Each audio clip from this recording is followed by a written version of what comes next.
Hello dear student, welcome. तो अभी हम डिस्कस कर रहे हैं 12th स्टैंडर्ड का, जो हमारा बीके का ऑब्जेक्टिव्स है 20 मार्क्स का। ठीक है, तो वो ऑब्जेक्टिव्स कैसा आएगा, हमें उसको कैसे क्रैक करना है, वो हम देखते हैं। ठीक है, तो सबसे पहले है ना, वन वर्ड है फेज, तो which can be substitute each of the following. तो रीड करते हैं और देखते हैं कि इसका आंसर कैसा क्रिक। तो debit balance of trading account, तो debit balance of trading account उसको ग्रॉस लॉस बोलेंगे। ठीक है, याद रखना। Receipt which are not recurring in nature, वो कैपिटल रिसिप्ट है, और अगर वहाँ पर रिकरिंग इन नेचर आएगा तो फिर वो रेवेन्यू रिसिप्ट हो जाएगा। ये जो फॉर्मूला लिखा है ना, ये नॉर्मल प्रॉफिट का फॉर्मूला है। तो normal profit is equal to capital employed into NRR divide by 100। तो ये नॉर्मल प्रॉफिट। अभी एग्जाम में आपको ना कुछ और ट्रिक से पूछ सकते हैं कि normal profit is equal to capital employed dash divide by 100। तो NRR या लीजिए 100 या कैपिटल एम्प्लॉयड किधर भी करेंगे, पर 1 मार्क का आपका ऑब्जेक्टिव जरूर रहेगा। Fees charge by notary public for getting the fact of dishonoured noted, तो इसको हम बोलेंगे बच्चे लोग नोटिंग चार्जेस। ठीक है, the person who purchase the share of the company, उसे शेयर होल्डर बोलते हैं। जो डिबेंचर खरीदता है उसको डिबेंचर होल्डर बोलेंगे। तो ऐसा है ना, हमें one word write the word आएगा एक, उसके बाद complete the sentence. Return outward are deducted from, return outward purchase return से डिडक्ट होता है। अगर रिटर्न इनवर्ड आएगा तो वो सेल से डिडक्ट होगा। ठीक है, receipt and payments account fall under the category of real account में आता है, रिसिप्ट एंड पेमेंट। ठीक है, तो याद रखो बच्चे लोग, रियल अकाउंट में आता है receipt and payment. Revaluation account is also known as profit and loss adjustment account. ठीक है, profit and loss adjustment account भी बोलते हैं उसको। Making payment of the bill before the due date, मतलब ड्यू डेट के पहले ही आपने पेमेंट कर दिया है, तो फिर हम उसे कौन सा पेमेंट बोलेंगे। ठीक है, तो उसको रिटायरमेंट ऑफ बिल बोलेंगे। याद रखना बच्चे लोग, मेचोरिटी के पहले पेमेंट कर रहे हैं हम, तो उसको रिटायरमेंट ऑफ बिल बोलेंगे।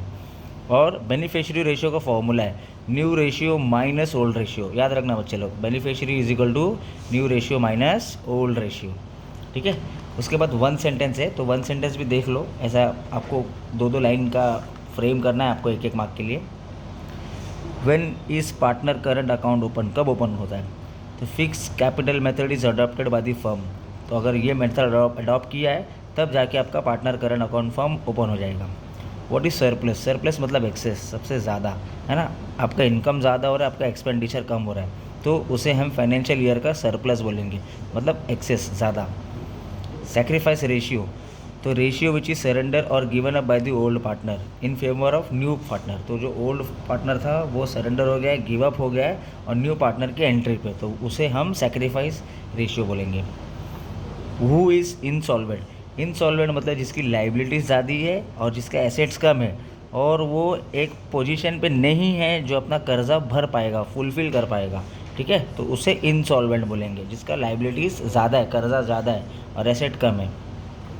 What is computerise accounting system, तो बेस्ड ऑन प्रोग्राम और सॉफ्टवेयर पे रहेगा, जहाँ पर डेटा आएगा, डेटा को प्रोसेस करेंगे, मीनिंगफुल इन्फॉर्मेशन निकालेंगे, रिपोर्ट जनरेट होगा व्हेन रिक्वायर्ड। तो ये जो सिस्टम है, ये जो प्रोसेस है, इसे कंप्यूटराइज अकाउंटिंग सिस्टम बोलेंगे। उसके बाद select the most appropriate alternatives, मतलब you have given 4 alternative and you have to select 1 out of it. तो इंडियन पार्टनरशिप एक्ट कब आया, इंडियन पार्टनरशिप एक्ट बच्चे लोग 1932 में आया, याद रखना। इंडियन पार्टनरशिप कब आया, 1932 में। नॉट फॉर प्रॉफिट ऑर्गेनाइजेशन, मतलब ये प्रॉफिट कमाने के लिए नहीं आया है, तो क्या बोलेंगे उसे, उसे सर्विस बोलेंगे ना। तो जो प्रॉफिट कमाने के लिए नहीं आया है वो सर्विस है। ऋषि, रत्ना, रुचिरा प्रॉफिट शेयर कर रहे हैं 1:2, 3:10, 1:5, और ऋषि रिटायर हो रहा है, पहला वाला रिटायर हो रहा है, तो उसका न्यू रेशियो क्या है, उसका न्यू रेशियो बच्चे लोग 3:2 है। कैलकुलेशन करके मैं आपको बाद में बता दूंगा इसका। Assets and liabilities are transfer to realisation account, तो कौन से मार्केट से कौन से वैल्यू में आएगा, मतलब एसेट्स एंड लाइबिलिटी जो ट्रांसफ़र हो रहा है रियलाइजेशन में, उसका कौन सा मार्केट हम लेंगे। तो याद रखना बच्चे लोग, उसका मार्केट वैल्यू से लेते हैं हम, नहीं उसका बुक वैल्यू से लेते हैं बच्चे लोग।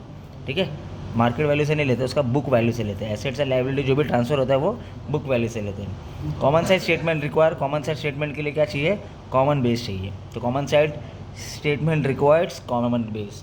तो अच्छे से ऑब्जेक्टिव ऐसा आएगा बच्चे लोग, आप अपने एग्जाम के लिए पढ़ लेना, बाकी सम्स भी चैनल पे अपलोड कर दिया, बच्चे लोग अच्छे से देख लेना, प्रैक्टिस कर लेना। ठीक है, thank you so much, all the best.